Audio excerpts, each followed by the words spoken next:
Welcome back to my channel. Today we're going to be talking about something that is very different from what I normally talk about here on this channel. But the reason why I wanted to talk about it is because we tend to focus a lot on like short form video, reels, Instagram, things like that on this channel. And I really want to chat with you guys more about long form content and content that's more evergreen. So if that just sounded like a bunch of words you don't really know what they mean, then totally fine.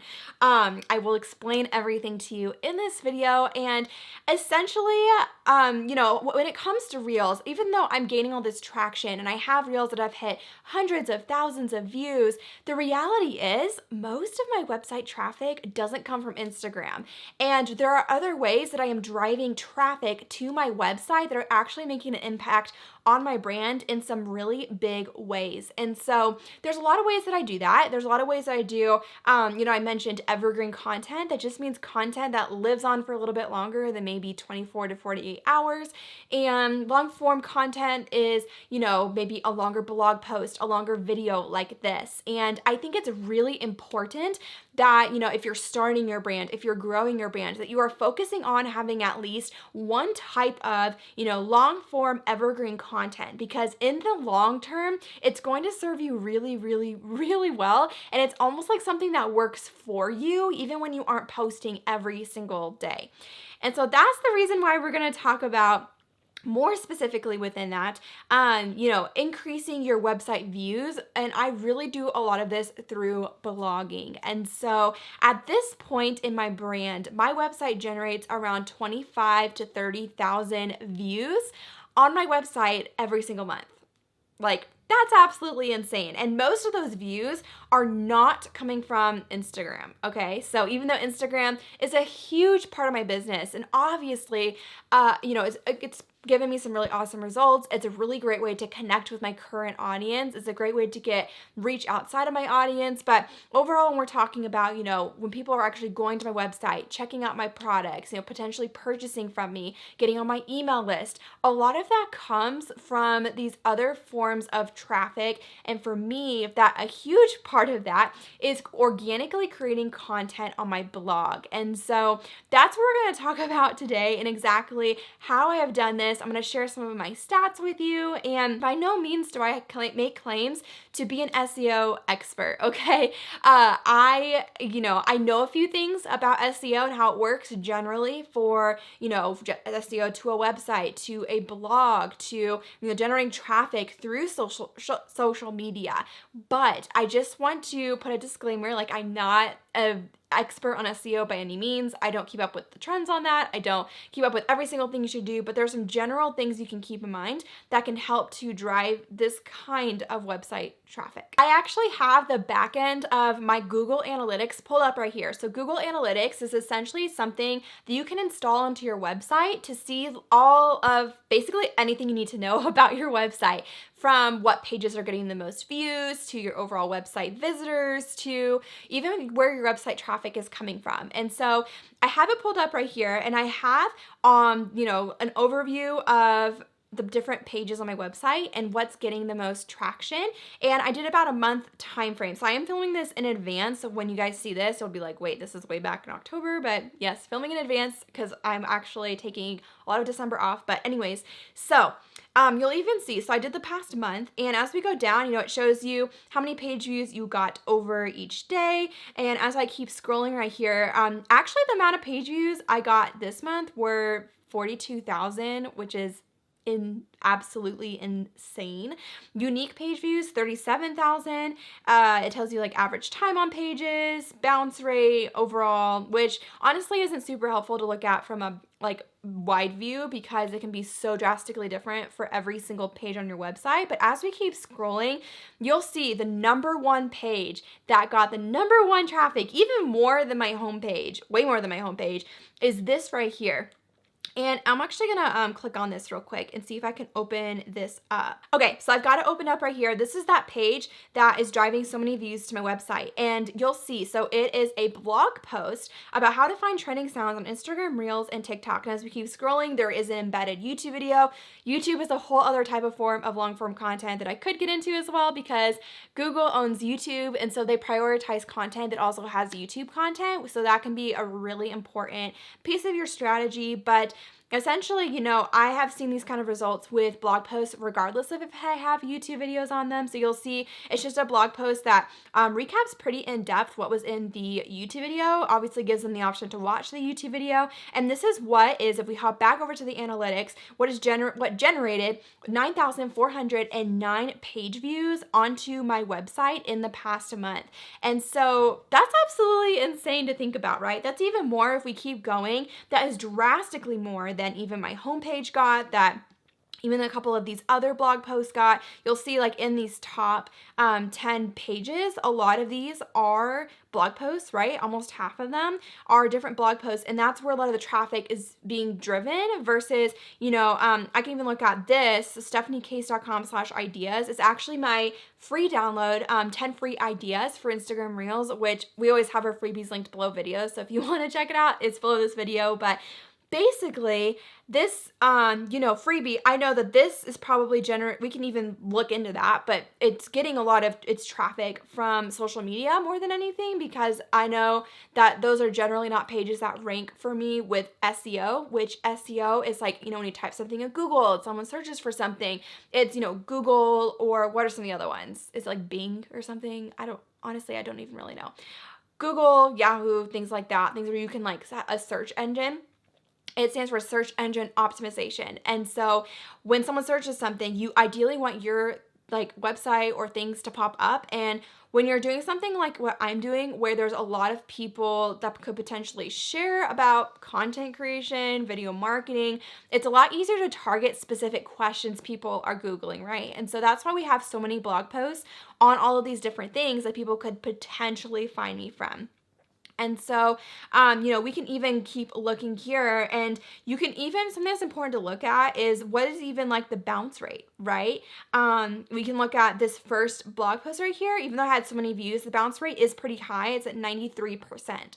And so that means 93% of the people that come there are immediately clicking off. And so that tells me I probably should go back and optimize it even more for people who are coming and see, hey, is there a way I can keep them on this page longer, right? And not just click out. Versus my homepage, 58% of people are clicking to another link before they just click off my website altogether.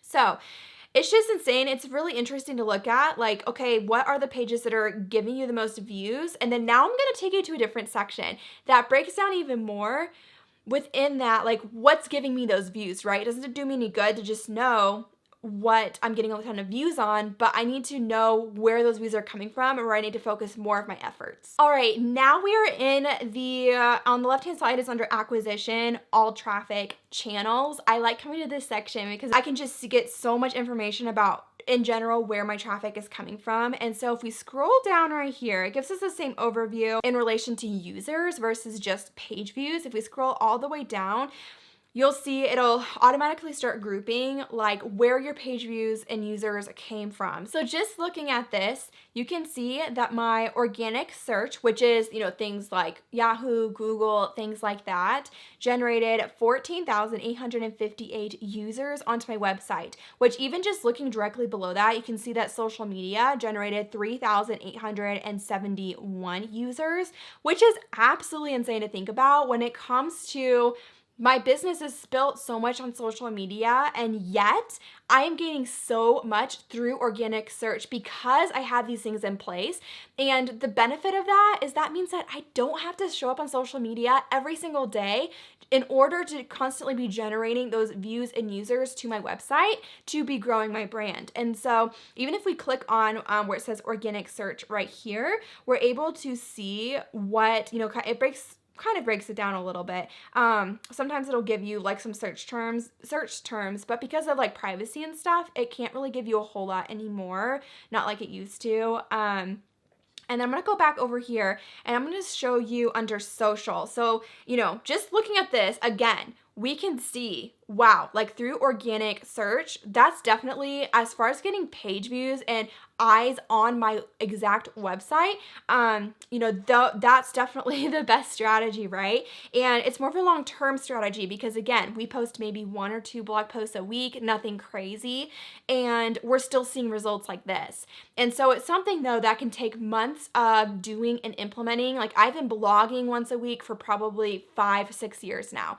And so it's something that does take time to build up, but I do remember back when I first started blogging, maybe within like 6-7 months of starting, I was already starting to see traffic like this from Google and people finding me that way. And so it can just be such a cool, almost to go hand in hand with social media. So once those people find you, right, they can connect with you more on social media, or they can join your email list and other things like that. But it's just such a good way to be getting your name out there. Okay, and then let's go ahead and click on social. I just want to also talk about this. Before I do that, I'll just mention this direct part right here, or like referral. Generally, those are like if someone is typing your website directly into their browser, or for me, it's also where, I'm generating people from my email list. So if those on my email list are clicking on my links and coming directly to my website, that's what that means right there. Okay, so let's click on social. I just want to break this down a little bit because this also, I think, can kind of blow your mind a little bit. And my Instagram views and users have gone up quite a bit this month. In the past, I've actually generated more from Pinterest than from Instagram, but for example, for YouTube, that's driving more to my website than Instagram. So more users are clicking on links within my YouTube videos and coming and looking at my website versus even Instagram, where I'm, have to show up every single day, versus YouTube, I post one video a week, which is more evergreen content. It's almost like an employee that keeps working for me every single day, even when I'm not working in my business, which is just incredible. So yeah, I just wanted to show you, it even breaks down Instagram stories now. They used to not do that. That is so interesting. So only 84 people in the past month have actually clicked on Instagram story links. I wonder if that changed with the like link sticker thing that we just got. Anyways, that's really interesting. Okay, so I hope that was just, to me, it's just so interesting how, even to this day, even though I'm not a blogger necessarily, and I don't put all of my time and effort into creating blog posts every single day, I'm still generating so much traffic from my blog. Now, you do have to remember that the quality of traffic matters, like maybe I'm getting more views with my blog posts, but more people are clicking out and not staying on my website. And so something that would be really smart for me to focus on is how I can keep those people on my website longer. So I really want to talk a little bit now. Maybe you're asking yourself, Stephanie, like, how can I start doing this? And how can I start creating this type of evergreen content that's going to consistently bring people onto my website and grow my brand without me having to post every single day? And the first thing that I'll say is to start now. Start now. And it's something that, again, like I mentioned, you're not going to see instant results like you might see from Reels, right? But they're going to be more long-term results, and they're going to be results that are going to continue to grow your brand and bring people into your brand for the years to come. And so you have to keep that in mind. Maybe you only get 10 views on a blog post now, but in the future, if Google decides to pick it up and start ranking it, or maybe you had a YouTube video in it that starts to get picked up and start being ranked, then that's something that can benefit you for so many years to come instead of just the here and now, right? And to do that, to start seeing that traction on your blog, here's just a few blogging tips that have helped me. So blogging consistently helps to keep your website fresh, right? Blogging within topics within your niche. Think about, what are people searching for? Are they searching for, what are the questions that they have? What are things that you can answer? What can you create blog posts around that would naturally then drive people into your paid products? It's very similar to the way we like to think about Reels around here, right? What are Reels that just make sense? What are blogs that just make sense? And how you can elaborate on that. You can target for, again, different keywords people are searching. It could even be something like, and I want to say, like, for me, if we just search like video marketing tips, it's just so general, and there's probably a lot of people wanting to rank for that keyword. But like that video where I'm ranking for how to find trending sounds, that's doing me a lot more good than just trying to rank for video marketing or general tips. And so getting more specific within the types of blog posts you post can be very, very helpful. Creating videos on YouTube can also be a huge way to drive traffic not only to your website, but also, like I said earlier, embedding YouTube videos into blog posts is something that Google really loves, right? Because they own YouTube and they're more likely to rank your blog posts because of that. And I also want to mention here too that when it comes to blogging, I actually have a copywriter who she blogs for me basically. She writes all my blog posts, she schedules them, all of those things. And so it is something that, especially once you have an established brand voice, you can very easily pass off to someone else and let someone else help you, right? Let someone else come in, and if you're, writing blogs and writing copy is something you're not excited about, you can always have someone come in and help you with that. And that's exactly what I do. Another thing I want to mention here is to create a content calendar. And I actually have content calendar templates and how I plan out my entire blog upcoming calendar in my shop. So we'll have those linked right down below this video if you're interested in grabbing them. But that's what I use to basically stay consistent, right? To when I'm coming up with those ideas and I want to write some blog posts, I use those Trello content calendars to basically keep myself accountable and to make sure I'm doing every workflow step for every single blog post. And it helps it to make it more sustainable and not as difficult to keep up with because I have that calendar that I can always go back to and be referring to. So that's going to be it for this video. Do you guys have any other questions about anything I talked about? I know, like I said, this is like a really new concept and something we haven't really talked a lot about on here before, but it's something that can be really impactful for growing your brand and getting eyes on your brand. And so I would love to help in any other way. And when it comes to, creating content that's actually going to help you grow, right? And evergreen content like this is a huge part of that. It's something that I just haven't touched on much in this channel, but I would love to more in the new year. And so let me know if you want me to dive deeper into, even what I talked about in here with my blog or anything with YouTube, because those are the two main types of long form evergreen content that I do create. And I also want to mention that I have another video here on YouTube. If you liked this one, it's all about creating a comprehensive content calendar and the kind of some of the things that I'm thinking about when it comes to what kinds of content I'm going to create and how to come up with that calendar and all of those things. So if you need help with that and creating that, which includes your blog and a lot of things we talked about in this video, we'll also link that video below and you can watch that right after this. But thank you guys for tuning in. If you loved this, be sure, of course, to hit like and subscribe. I upload a new video every Tuesday at 12 p.m. Eastern Standard Time, all about creating relevant content to help grow a profitable freedom-filled brand online for yourself. So super excited to keep doing that, and I will see you guys in next week's video. Bye, guys.